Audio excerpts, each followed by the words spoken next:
Hello guys! For today's video, tayo po ay magdidilig ng ating munting garden. Yan po ang ating munting hardin na siyang talaga namang nagbibigay ng saya sa akin every time ako ay nagpupunta sa lugar na yan. Pakiramdam ko tuloy ako ay merong munting paraiso, yon. Although hindi siya ganon kaganda kasi may mga compost yan, yan o yan. May mga tambak ako ng mga pinagtabasan. So hindi siya ganon kaganda na hardin, pero para sa akin yan ay the best scene na makikita ko sa aking buhay. So kapag ako ay nag-gardening, ako po ay talagang nakakaramdam ng kakaibang saya. So napaka-therapeutic po niya para sa isang tao. Kung ikaw ay medyo yan po yung front na aming hardin, yan yung sa harapan. So kung meron kang mga problema, yan, isa to sa pwede mong gawin, libangan para ikaw ay maging masaya, ma-exercise ka, at ma-relax ang iyong isip. All in all, talaga namang nakakabuti sa health ang gardening. Kasi nga, merong sun, na nag-move ka ng alat, na para ka na rin nag-exercise. So, papawisan ka ng bonggang-bongga. Kaya I recommend sa mga mami dyan na talagang medyo gusto ng pagkakalibangan, yan, mag-gardening po tayo. So, masaya ka na, natatanggal pa yung mga problema mo, at na-exercise ka pa. So, sobrang therapeutic ang gardening. In return, meron kang maaani kahit papaano, 'di ba? Meron kang makakain, katulad niyan. May ivy gourd na hinog, yan. Pwede na yang itanim. Titikman ko kung anong lasa niyan pag hinog. So, yan, napakakapal na po ng ivy gourd natin. Yan po isang klase ng gulay na talaga namang staple sa ibang bansa, pero dito sa atin sa Philippines, hindi siya pinapansin kasi hindi siya kilala. So, ang topic natin for today is about gardening and about na rin sa pagdidilig. So, yan ang yung magiging scenery sa ating vlog for today.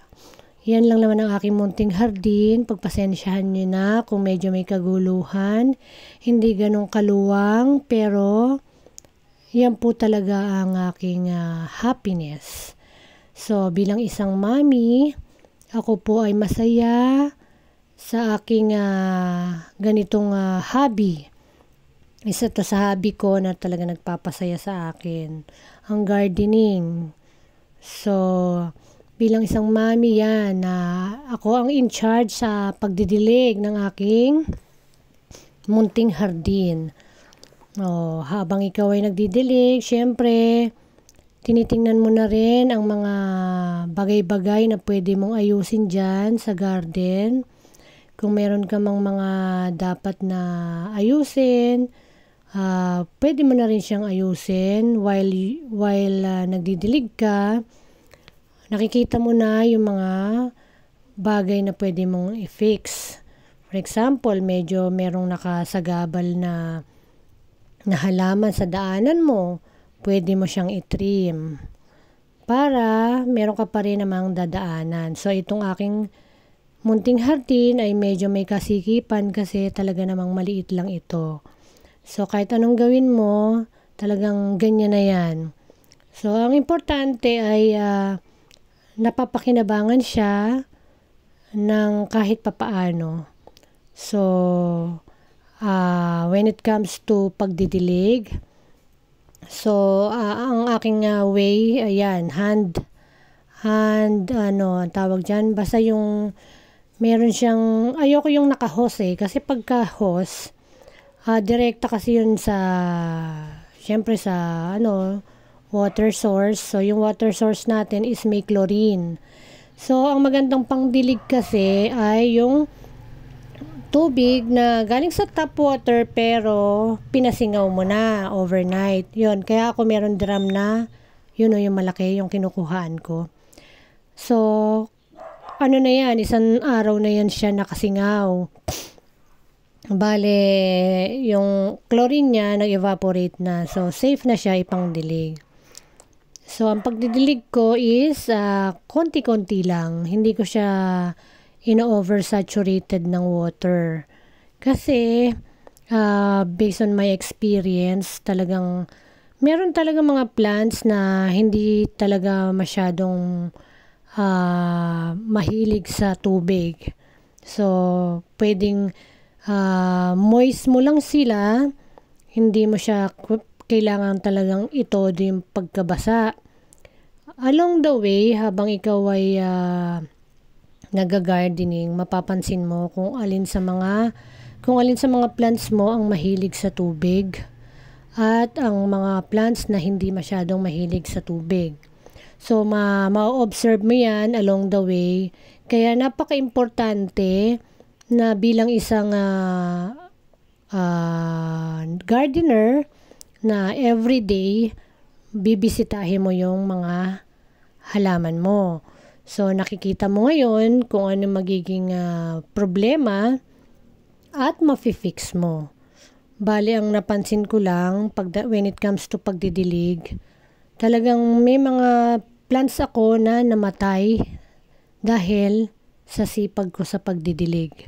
So, kaya naman, dahil sa experience kong yun, natuto na ako na hindi kailangan dilig ng dilig.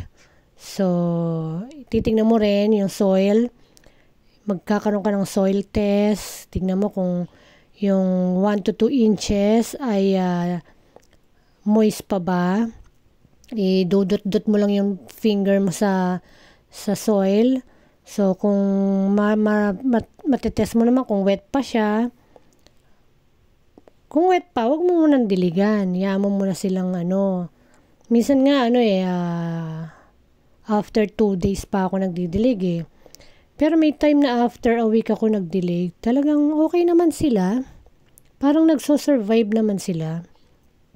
Parang ang mga plants talaga nangangailangan ng consistent na watering is yung mga plants na yung mga bagong tanim.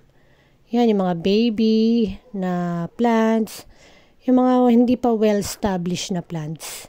So, yun talaga yung magfo-focus ka na i-water sila daily. Pero, kapag yung mga plants mo ay talagang mga matured na, sometimes kailangan, parang okay din yung pabayaan mo na lang sila eh. Parang sa tao lang, pag alam mong nasa tamang edad na, kaya na nilang mabuhay.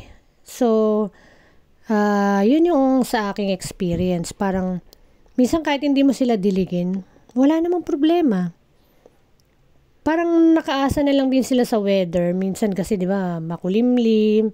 May time naman na umuulan. So, parang kaya nilang i-regulate minsan yung temperature on their own. Kaya minsan parang gusto ko na rin yung mga plants na aalagaan ko is yung talagang hindi kailangan na masyadong maintenance. So, itong mga plants na nandito sa aking garden, yan ay talagang mga kahit mapabayaan mo is okay lang. Meron akong talbos ng kamote. Meron akong, yun na nga, yung ivy gourd. Meron din akong malunggay. May oregano. Yan yung mga hindi masyadong kailangan ng atensyon sa garden. Yung tipong hayaan mo na lang sila, bahala sila sa buhay nila. Buhay sila. Meron din akong papaya. Kaso, hindi ko alam kung ano na nangyari, kung mamumunga pa ba siya. Pero sabi nila, ang papaya daw, inaabot daw yun ng 20 years eh. So, tingnan natin kung talagang may pag-asa. Ang importante, nakabuhay ako ng papaya, di ba? Hindi naman kailangan ng green thumb eh. Ako nga wala akong alam sa gardening eh. Sa totoo lang, simula ng pandemic, doon lang ako natuto. Nagkaroon ako ng interest. So, ang kailangan mo talaga is knowledge. So, mag-research ka. So, hindi ako naniniwala na kailangan talaga ng green thumb. Knowledge ang kailangan mo, besh. So, mag-research ka. So, pag meron kang, sabi nga ni Ernie Baron, di ba? Kung walang knowledge, walang power. So, kailangan magkaroon ka ng knowledge para alam mo kung paano gagawin ng isang bagay. Di ba? So, gardening is talagang, for me, kung ako ay papalarin sa buhay, isa yan sa pangarap ko, magkaroon ng isang napakalaking garden. Yes, kasi gusto ko yung mga kakainin ko, ako mismo yung nagtanim. Gusto ko kahit papaano walang mga chemicals, di ba? Para sa health, lalo pag nagkakaedad na. Kailangan talaga organic ang mga kinakain, di ba? Sa ngayon kasi ang mga mabibili mo, lahat halos may pesticide. So, napakalaking bagay kung ikaw ay marunong magtanim. Well, yun lang naman guys. So, that's it for today. I hope you learned something. See you on the next one. Bye! God bless.